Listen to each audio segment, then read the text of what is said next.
नमस्कार जय जगन्नाथ शकुंतला ट्यूटोरियल को आपण मानक आंतरिक स्वागत मु प्रियंका रथ यही चैनल रे आपण माने UGC net JRF SSP PGT PG परीक्षा भारतीय प्रशासनिक सेवा एवं पीएचडी तथा समस्त ओडिया प्रतियोगिता मूलक परीक्षा पई उपयोगी पाठ्य सामग्री और सहज व्याख्या पाई परिबे।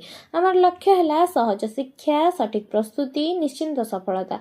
तेणु आम चैनल टी को लाइक शेयर एवं सब्सक्राइब करी आम सह जोड़ी रुहंतु। तेबे चलंतु आरंभ करिबा आजर आलोचना। आजर डिस्कशन में आमे ओडिया साहित्यर दर्पण बहिर डॉक्टर अजित कुमार दास को पुस्तकर 38 नंबर रु 100 नंबर पर्यंत डिस्कशन करिबा। केउ टॉपिक उपरे ना भाषा विभाग उपरे। भाषा विभाग टॉपिक उपरे आमे आलोचना करि सरितिले। एबे ओडिया भाषार विकास क्रम रु हमर जो 38 नंबर रु टॉपिक टा बाकी थिला सेहिठरु आलोचना करिबा। तेबे 38 नंबर प्रश्न कौन ना ख्रीष्टाब्द 1384 रे पुरीर त्रिमाली मठ स्थित राजकीय सनंद केउ राजांक समय रे मिलिथिला। ख्रीष्टाब्द 1384 रे पुरीर त्रिमाली मठ स्थित राजकीय सनंद केउ राजांक समय रे मिलिथिला। केउ राजांक समय ना चतुर्थ नरसिंह देवंक समय रे त्रिमाली मठ स्थित राजकीय सनंद प्राप्त होइथिला। उर्जाम शिलालेख केते शताब्दी रे बोली प्रमाण मिलिछि। उर्जाम शिलालेख 1051 बोली प्रमाण मिलिछि। एहा हम पूर्व मध्य आलोचना करिथिले। उर्जाम शिलालेख केते ख्रीष्टाब्द रे बोली प्रमाण मिले। उर्जाम शिलालेख 1051 ख्रीष्टाब्द रे बोली प्रमाण मिले। उर्जाम शिलालेख रे व्यवहृत ओडिया और तेलुगु शब्द केउ लिपिर निदर्शन।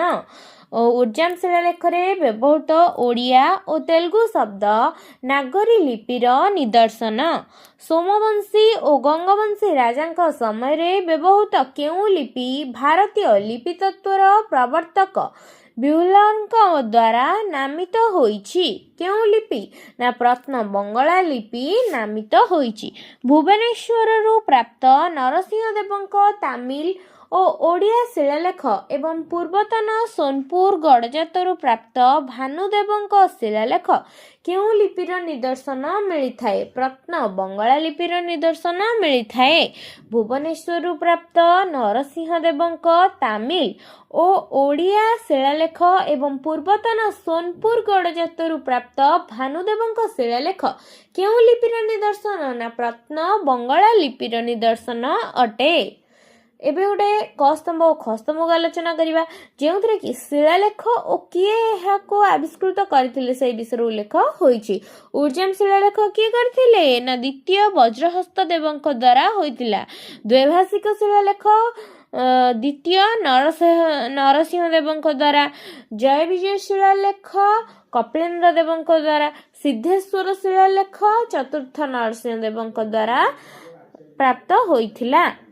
शिलालेख गुड़ा केते मसीह आविष्कृत होइतिला भी सेटा देखिबा ना। उर्जाम शिलालेख केते मसीह होइतिला ना 1051। उर्जाम शिलालेख केते मसीहा ना 1051। द्वैभाषिक शिलालेख 1249। द्वैभाषिक शिलालेख 1249। उर्जाम शिलालेख 1051। द्वैभाषिक शिलालेख 1249।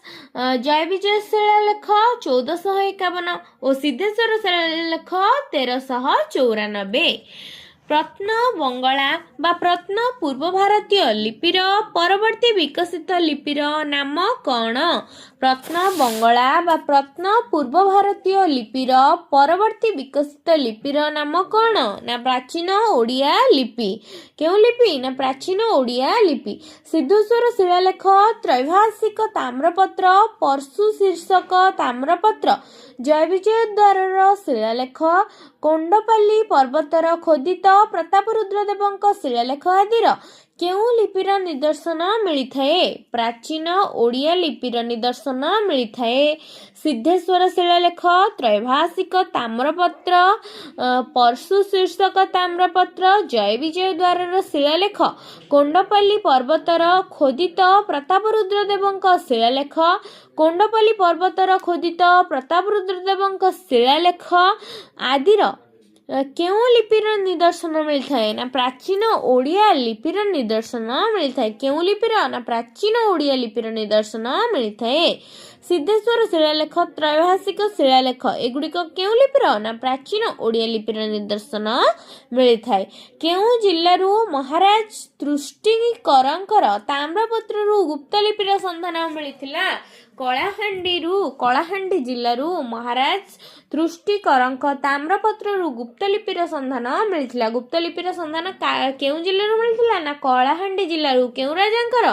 ନା ମହାରାଜା ତୃଷ୍ଟିକରଙ୍କର ତାମ୍ରପତ୍ରରୁ ଗୁପ୍ତଲିପିର ସନ୍ଧାନ ମିଳିଥିଲା। ତାଳପତ୍ର ପୋଥି କାଚିରୀ କାଗଜପତ୍ର କେଉଁ ଲିପିରେ ବ୍ୟବହୃତ ହୋଇଥାଏ? କରଣୀ ଲିପି। କରଣୀ ଲିପି କ'ଣ? ଗୁଜିଆ ହୋଇ ଯେଉଁ ଲେଖା ହେଇଥାଏ ସେଗୁଡ଼ାକୁ କରଣୀ ଲିପି କୁହାଯାଏ।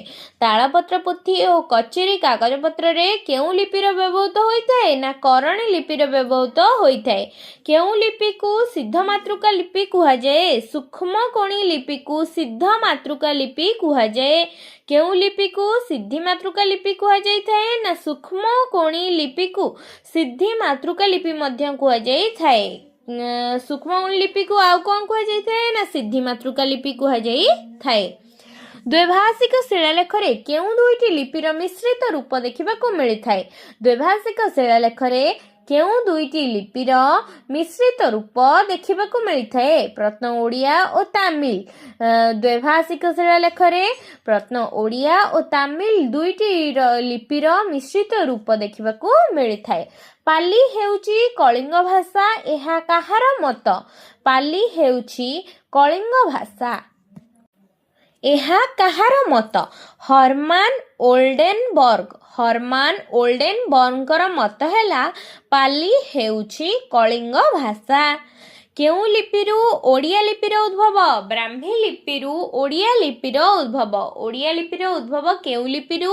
ନା ବ୍ରାହ୍ମୀ ଲିପିରୁ ଓଡ଼ିଆ ଲିପିର ଉଦ୍ଭବ। ତାମିଲ ବଟେଲତୁ ଲିପି ସହିତ ଓଡ଼ିଆ ଲିପିର ସମ୍ପର୍କ ଥିବା ବିଷୟ କିଏ କହିଛନ୍ତି? ସତ୍ୟନାରାୟଣ ରାଜଗୁରୁ କହିଛନ୍ତି ତାମିଲ ବଟେଲତୁ ଲିପି ସହିତ ଓଡ଼ିଆ ଲିପିର ସମ୍ପର୍କ ରହିଛି। ଆମ ବର୍ଣ୍ଣମାଳାରେ ଅ ଓ ଆ କେଉଁ ଲିପିର ଗୃହୀତ? ତାମିଲ ବଟେଲତୁ ଲିପି ସହିତ ଗୃହୀତ। ଆମ ବର୍ଣ୍ଣମାଳାର ଅ ଓ ଆ ତାମିଲ ବଟେଲତୁ ଲିପିରୁ ଗୃହୀତ। ଓଡ଼ିଆ ଲିପି ଓ ଭାଷା ପୁସ୍ତକର ସ୍ରଷ୍ଟା କିଏ? ଖଗେଶ୍ୱର ମହାପାତ୍ର ହେଉଛନ୍ତି ଓଡ଼ିଆ ଲିପି ଓ ଭାଷା ପୁସ୍ତକର ସ୍ରଷ୍ଟା।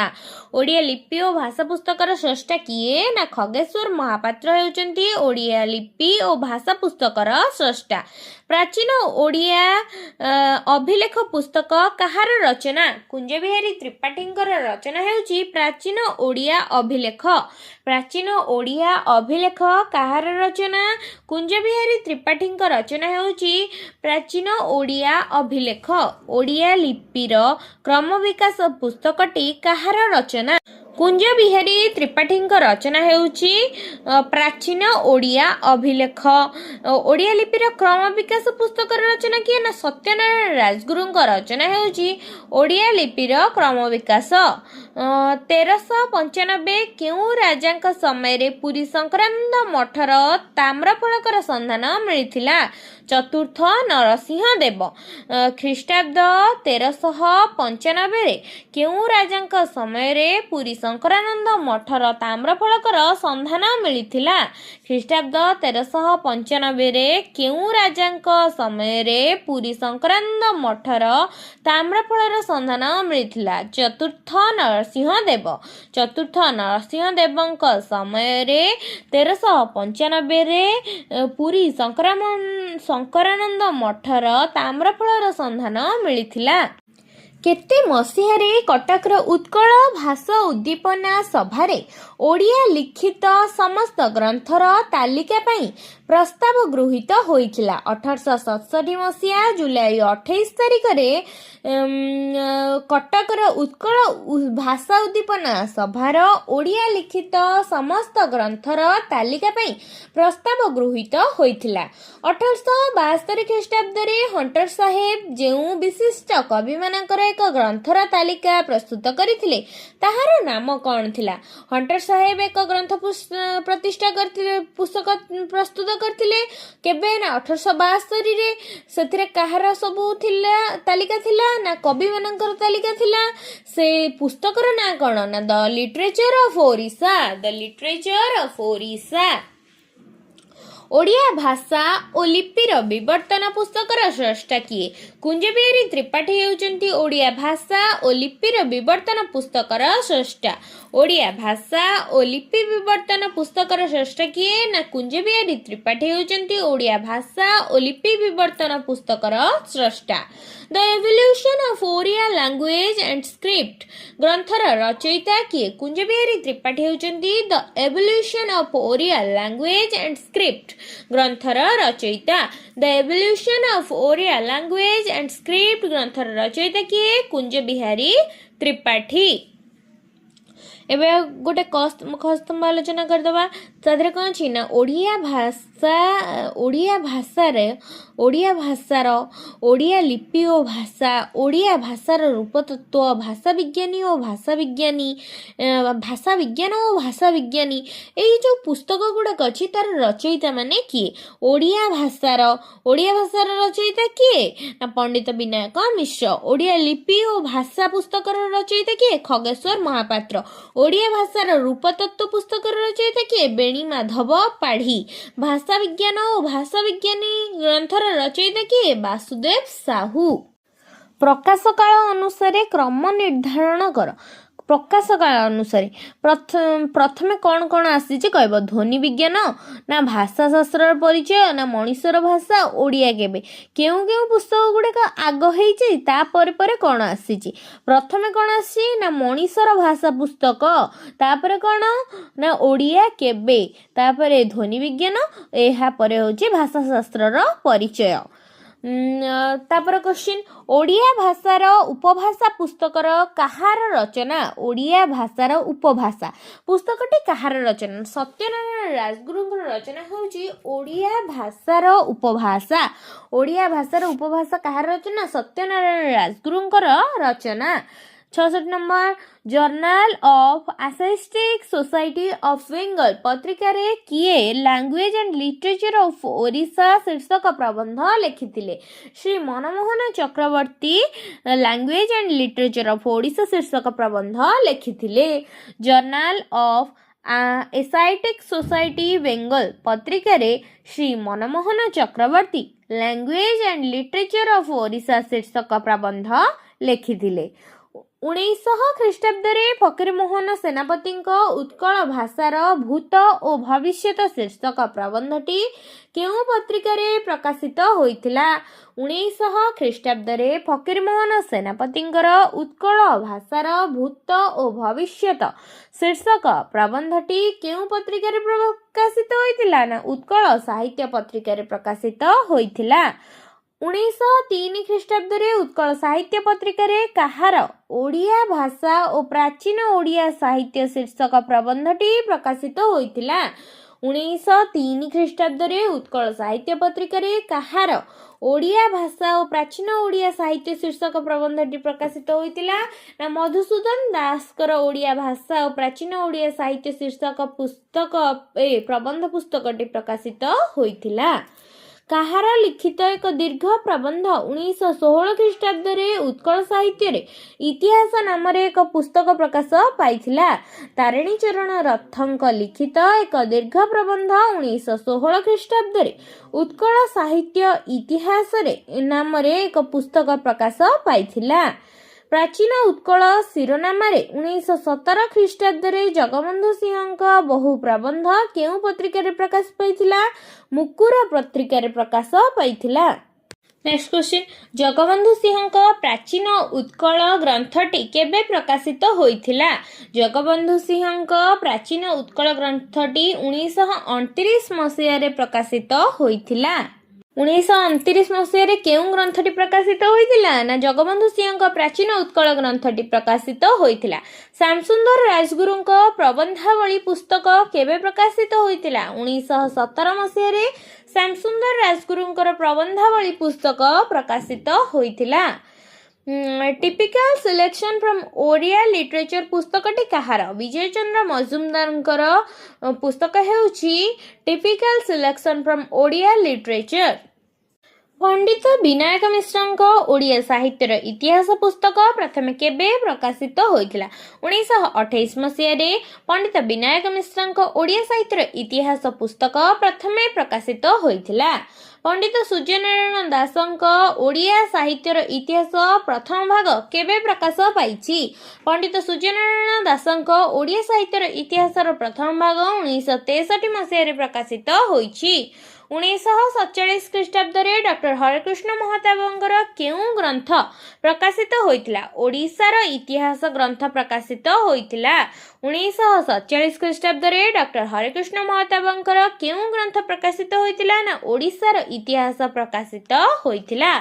अध्यापक प्रिय रंजन सेन का प्रणीत मॉडर्न ओडिया लिटरेचर ग्रंथ केबे प्रकाश लाभ करिथिला? अध्यापक प्रिय रंजन सेन का प्रणीत मॉडर्न ओडिया लिटरेचर 1947 मसीह प्रकाश लाभ करिथिला। अध्यापक प्रिय रंजन सेन का प्रणीत मॉडर्न ओडिया लिटरेचर ग्रंथ केबे प्रकाश लाभ करिथिला ना 1947 मसीह प्रकाश लाभ करिथिला। पंडित नीलकंठ दासଙ୍କ ओडिया साहित्यर क्रम परिणाम ग्रंथटी केबे प्रकाशित होइतिला? 1950 मसीह प्रकाशित होइतिला। पंडित नीलकंठ दासଙ୍କ ओडिया साहित्यर क्रम परिणाम ग्रंथटी केबे प्रकाशित होइतिला ना 1950 मसीह प्रकाशित होइतिला। 1953 ख्रीष्टाब्द ओडिया लिटरेचर नामक पुस्तक कहा द्वारा रचित होइतिला? श्री जानकी वल्लभ महांती द्वारा रचित होइतिला। 1953 ख्रीष्टाब्द ओडिया लिटरेचर नामक पुस्तक कहा द्वारा रचित होइतिला? श्री जानकी वल्लभ महांती द्वारा रचित होइतिला। 1962 ख्रीष्टाब्द हिस्ट्री ऑफ ओडिया लिटरेचर नामक इंग्राजी पुस्तक कहार प्रकाशित? मायाधर मानसिंह प्रकाशित। 1962 ख्रीष्टाब्द हिस्ट्री ऑफ ओडिया लिटरेचर नामक इंग्राजी पुस्तक कहार प्रकाशित? मायाधर मानसिंह प्रकाशित।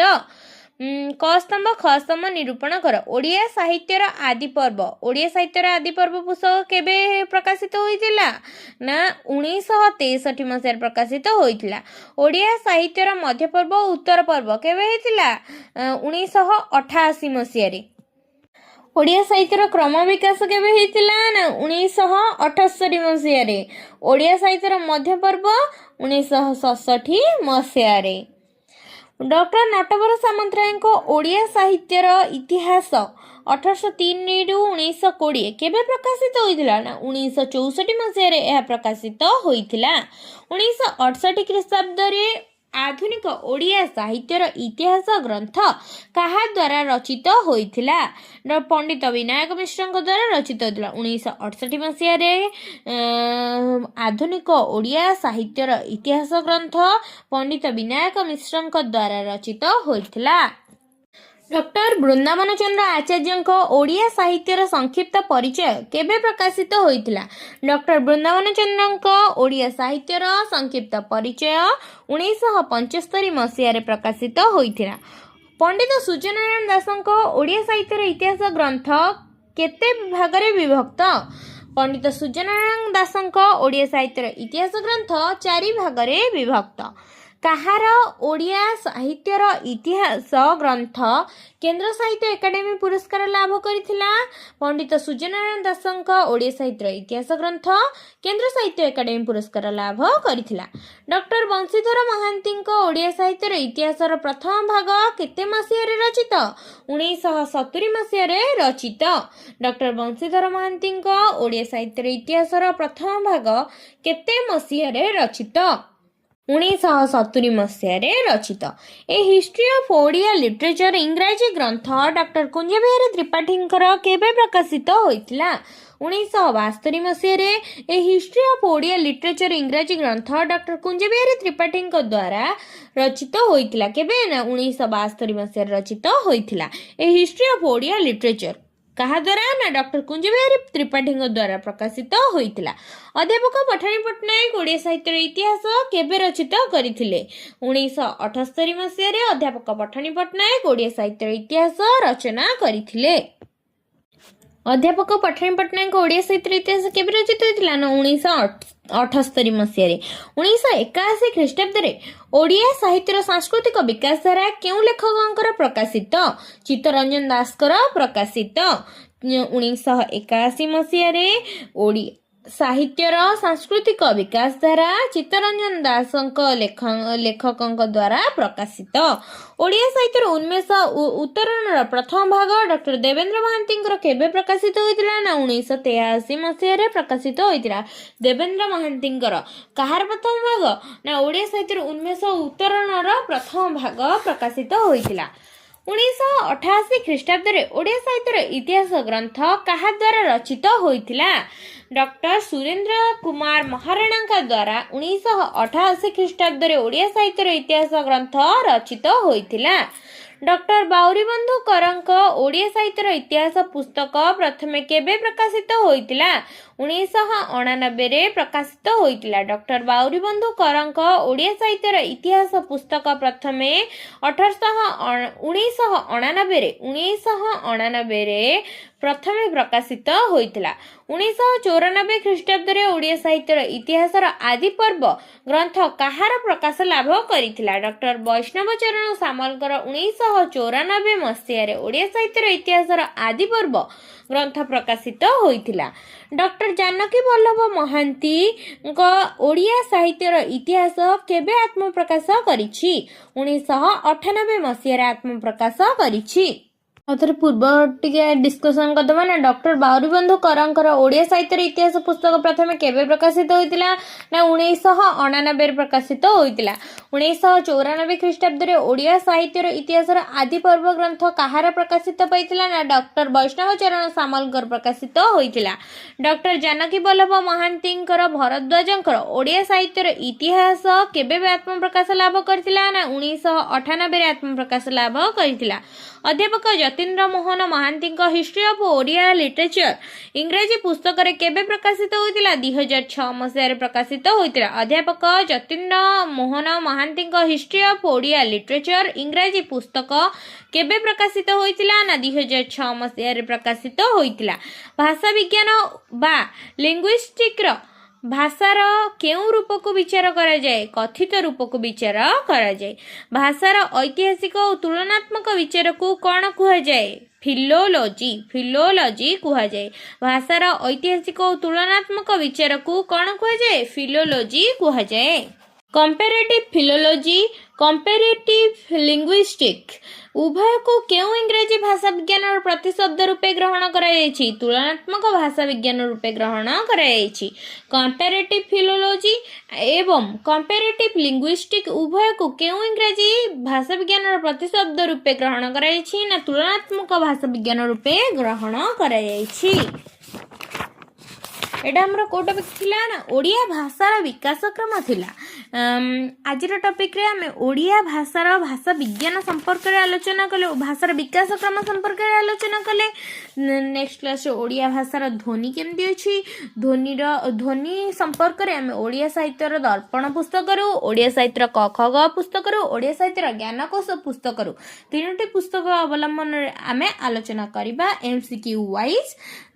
तेणु करी एही वीडियोटी जदि भल लगी थे लाइक करिवे, शेयर करिवे एवं सब्सक्राइब करी आम चैनल को अधिक रु अधिक शेयर करिवे एवं कमेंट माध्यम रे जणेबे वीडियोटी किपर लगिला। जेहेतु आमे भाषा टॉपिक उपरे तीनोटी पुस्तक रो आलोचना करि सारिलेनी, तेबे मु आपण माननकु तीनोटी क्वेश्चन दउची, तार आंसर मते कमेंट माध्यम रे जणेबे। प्रथम प्रश्न, ओडिया भाषार रूपतत्व ग्रंथर स्रष्टा किए? मु आगरु मध्ये आलोचना करिछि, आपण माने कमेंट माध्यम रे मते जणाइबे ओडिया भाषार रूपतत्व ग्रंथर स्रष्टा किए। मु नेक्स्ट वीडियो रे एहार उत्तर आपण माननकु कहिबी। नेक्स्ट क्वेश्चन, अध्यापक प्रियरंजन सेन को प्रणीत मॉडर्न ओडिया लिटरेचर ग्रंथ केबे प्रकाशित होइतिला? 1945 ना 1949 ना 1947 ना 1952? आउटे प्रश्न, मनुष्यर मुख निश्चित सार्थक श्रृंखलित ध्वनि गुड़ी को कौन कह जाए? लिपि, ध्वनि, भाषा, ना शब्द कमेंट माध्यम निश्चय जनइबे। भिडियोटी भल लगी लाइक शेयर एवं सब्सक्राइब करी आम चैनल को अधिक रु अधिक मात्रा रे शेयर करिवे। जय जगन्नाथ।